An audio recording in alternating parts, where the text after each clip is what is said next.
Минерални суровини ќе можат да се копаат без јасна назнака кој ќе го прави тоа, како и каде, со оглед на отсуството на проект и траса.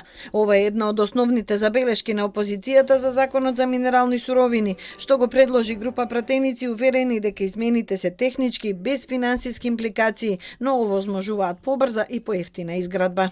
Немаме лимит колку концесии ќе се додадат. Затоа што немаме проект, нити имаме мапирање на потребата од минерални суровини. Значи, владата, инвеститорот и изведувачот можат да копат каде сакат, колку сакат во државата, без никакво ограничување. Ова е на работ на анархија. Значи, никаде не е регулирано каде ќе се копа, што ќе се копа и колку ќе се копа. Концесионерот треба да врши геолошки истражувања и треба да достави барања и да каже дека се забрзува процесот.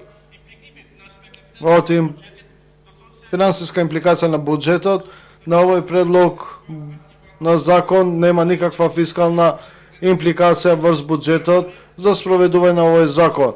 Колега, е добро сите да го гласаме овој закон, бидејќи е во наш интерес и забрзува изградба на коридорите и ги намалува трошоците. Овој закон беше предложен од 12 пратеници од ДУИ и од Алијанса по скратена постапка и за 2 дена доби виза од Комисијата за економски прашања.